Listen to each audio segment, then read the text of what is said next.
Right చూస్తూ ఉన్నాము. మంచు మనోజ్ అలాగే మోహన్ బాబు మరొకసారి గొడవ పడ్డారు. అయితే ఈసారి ఏకంగా రంగారెడ్డి జిల్లా కలెక్టర్ ఆఫీసులో ఇద్దరు పరస్పరం దూషణలకు దిగారు. ఇద్దరిపైన పోలీసులు ఆగ్రహం వ్యక్తం చేశారు. ఇక్కడ గొడవ పడద్దని గట్టిగా చెప్పడంతో మోహన్ బాబు మనోజ్ బయటకు వెళ్లిపోయారు. గొడవ తర్వాత మంచు మనోజ్ ఆవేశంతో వెళ్లిపోయారు అక్కడి నుంచి. ఆస్తుల వివాదం వచ్చేవారు మళ్ళీ ఇంకొకసారి విచారణకు హాజరు కావాలని చెప్పి మెజిస్ట్రేట్ ఆదేశించారు. ఆయన కోపంగా వెళ్ళిపోతున్న దృశ్యాలు కూడా మనం చూస్తూ ఉన్నాం.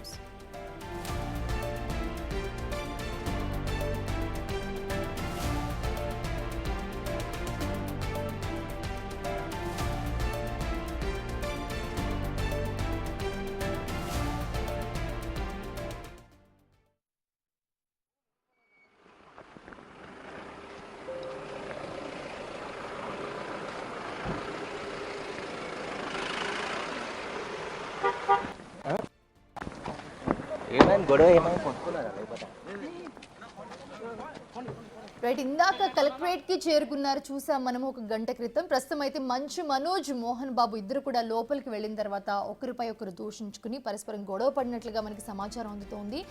సో ఈసారి అయితే ఏకంగా రంగారెడ్డి జిల్లా కలెక్టర్ ఆఫీసులో ఇద్దరు పరస్పరం దూషణలకు దిగారు. ఇద్దరిపైన కూడా పోలీసులు ఆగ్రహం వ్యక్తం చేస్తున్న పరిస్థితి.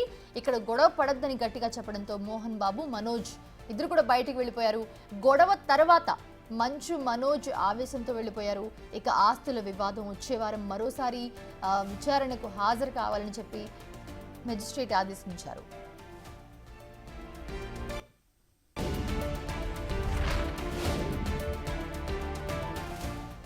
రైట్, ఈ పూర్తి అంశానికి సంబంధించి మరిన్ని అప్డేట్స్ మా ప్రతినిధి సురేష్ అందిస్తారు. సురేష్, అసలు లోపల ఏం జరిగింది? ఇద్దరు వెళ్లారు మాట్లాడడానికి ఆస్తుల విషయానికి సంబంధించి, బట్ ఇద్దరు కూడా వాళ్ళ ముందే పరస్పరం దూషించుకోవడం, కొట్టుకునే వరకు వెళ్ళింది అని చెప్తున్నారు. ఏం జరిగింది లోపల, ఏం మాట్లాడారు? రంగారెడ్డి జిల్లా అడిషనల్ కలెక్టర్ మెజిస్ట్రేట్ హోదాలో మోహన్ బాబును మనోజ్ని విచారించడం జరిగింది. దాదాపు 2 గంటల పాటు విచారణ జరిపిన తర్వాత మొదట మోహన్ బాబుకు సంబంధించిన ఆ వివరాలన్నీ కూడా అడిగి తెలుసుకోవడం జరిగింది. జల్పల్లిలోని నివాసానికి సంబంధించిన ఆ ఇల్లు ఏదైతుందో దానికి సంబంధించి తన కష్టాతీతంతో నిర్మించుకున్న ఇంట్లో మనోజ్ అక్రమంగా చొరబడి అక్కడ ఉంటున్నాడు, అతన్ని ఖాళీ చేయించి తన ఆస్తిని తనకు అప్పజెప్పాలని చెప్పేసి కూడా మెజిస్ట్రేట్ ముందు ఆయన వివర పూర్తిగా చెప్పినట్టు తెలుస్తుంది. ఆ తర్వాత మనోజ్ని కూడా పిలిచి మనోజ్ విచారించిన సమయంలో మనోజ్ దాదాపు ఒక పెద్ద బాక్స్ నిండా అనేక డాక్యుమెంట్స్ తీసుకొచ్చి ఆ డాక్యుమెంట్స్ అన్నిటిని కూడా జిరాక్స్లు మెజిస్ట్రేట్కి సబ్మిట్ చేసినట్టు తెలుస్తుంది. ఆ తర్వాత బయటికి వచ్చిన తర్వాత మరొకసారి మోహన్ బాబును అడిషనల్ కలెక్టర్ మళ్ళీ విచారించడం జరిగింది. విచారించిన సందర్భంలో కూడా ఆ ఇల్లుని ఎట్టి పరిస్థితుల్లో మనోజ్ని ఖాళీ చేయించి తనకు ఇప్పించాలని చెప్పేసి ఆయన కోరినట్టు తెలిసింది. ఇద్దరి విచారణ అనంతరం మరో వారం తర్వాత విచారణకు హాజరు కావాలని చెప్పేసి కూడా చెప్పిన తర్వాత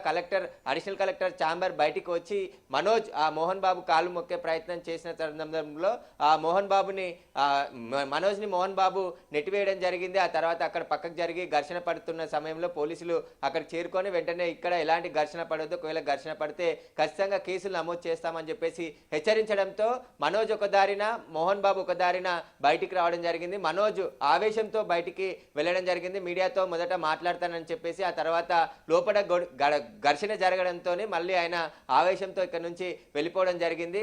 కాబట్టి దీనికి సంబంధించి ఇంకా ఈ వివాదానికి పులి స్టాప్ పడే విధంగా కనబడట్లేదు. ఎందుకంటే మనోజ్ ఆస్తులకు సంబంధించిన అనేక డాక్యుమెంట్స్ అన్నిటిని కూడా కలెక్టర్ కార్యాలయానికి ఈరోజు తీసుకొచ్చాడు. ఒక పెద్ద బాక్స్ నిండానే ఆయన డాక్యుమెంట్స్ అన్ని తీసుకొచ్చాడు. కాబట్టి ఇప్పుడు ఆ విచారణలో ఆయనకు సంబంధించి ఆ స్టేట్మెంట్ కూడా వినడం జరిగింది. ఫర్దర్గా మళ్ళీ వచ్చే వారానికి వాయిదా వేశారు. కానీ గొడవ మాత్రం కంటిన్యూ అవుతుంది. ఇప్పటికే పోలీసులు ఆదేశించారు, ఎందుకంటే ఎలాంటి ఘర్షణ పడొద్దు, లా అండ్ ఆర్డర్కి ఇబ్బంది కలిగించొద్దు అని చెప్పేసి గతంలోనే రాచకొండ కమిషనర్ మనోజ్ని బైండ్ అవుట్ చేసిన సమయంలో పూచికత్తు కూడా తీసుకోవడం జరిగింది. కాబట్టి ఇప్పుడు మళ్ళీ కలెక్టర్ ఆఫీస్లో ఇద్దరు ఘర్షణ పడే నేపథ్యంలో మళ్ళీ ఏమైనా పోలీసులు కేసు నమోదు చేస్తారా లేదంటే, ఎందుకంటే పోలీసులు హెచ్చరించిన వెంటనే ఇక్కడ నుంచి వెళ్ళిపోవడం జరిగింది. ఎందుకంటే మళ్ళీ ఇద్దరు ఒకే దారిలో వెళ్ళాలంటే గొడవ జరుగుతుంది. కాబట్టి ఒకరినొక దారిలో పోలీసులు పంపించడం జరిగింది.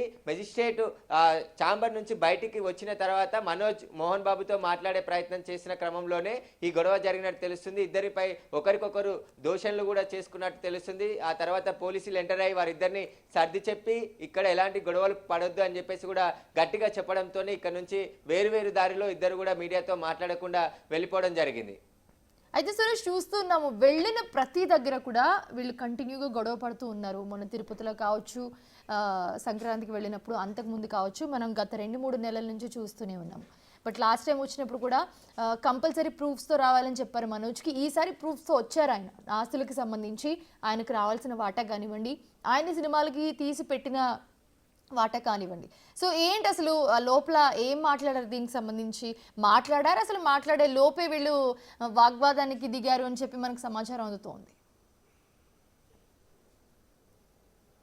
అంటే మెజిస్ట్రేట్ అంటే అడిషనల్ కలెక్టర్ రంగారెడ్డి జిల్లా అడిషనల్ కలెక్టర్ మెజిస్ట్రేట్ హోదాలో ఇద్దరిని కూడా ఈరోజు విచారణకి పిలవడం జరిగింది. విచారణలో భాగంగానే మనోజ్ తనకు సంబంధించిన డాక్యుమెంట్స్ ఒక పెద్ద బాక్స్లో దాదాపు 10ల సంఖ్యలో డాక్యుమెంట్స్ని తీసుకొని రావడం జరిగింది. ఆ డాక్యుమెంట్స్ అన్నిటిని కూడా మెజిస్ట్రేట్ ముందు చూపించాడు. ఆ తర్వాత మోహన్ బాబు కూడా విచారణకు హాజరయ్యారు. మోహన్ బాబు వివరణ కూడా పూర్తిగా అడిగి తెలుసుకోవడం జరిగింది. అసలు ఎందుకు వివాదం చోటు చేసుకుంది, అక్కడ ఉన్న ఆస్తికి సంబంధించి మనోజ్ తనకు కూడా వాటా ఉంది, తాను సంపాదించానని చెప్పేసి చెప్తున్నాడు. కాబట్టి మీ దగ్గర ఎలాంటి ఆధారాలు ఉన్నాయని చెప్పేసి కూడా మోహన్ బాబుని అడిగిన సందర్భంలో మోహన్ బాబు కూడా కొన్ని డాక్యుమెంట్స్ని సబ్మిట్ చేశారు. తన కష్టార్జితంతోనే జల్పల్లిలో ల్యాండ్ కొనుగోలు చేసి అక్కడ ఇల్లు నిర్మించాను, ఆ ఇంట్లో నేనే ఉంటున్నాను. కానీ మనోజ్ 3 నెలల క్రితం అక్రమంగా ఇంట్లోకి చొరబడి ఇంటిని కబ్జా చేసి అక్కడ వివాదానికి తెరలేపాడు, గొడవ పడుతున్నాడు, ఘర్షణ చేస్తున్నాడు అని చెప్పేసి కూడా మెజిస్ట్రేట్ ముందు మోహన్ బాబు వినిపించినట్టు తెలుస్తుంది. ఆ తర్వాత మనోజ్ని పిలిచి మనోజ్ని కూడా విచారించిన సందర్భంలో తనకి ఆ ఆస్తిలో వాటా ఉంది, తాను సంపాదించిన డబ్బులు కూడా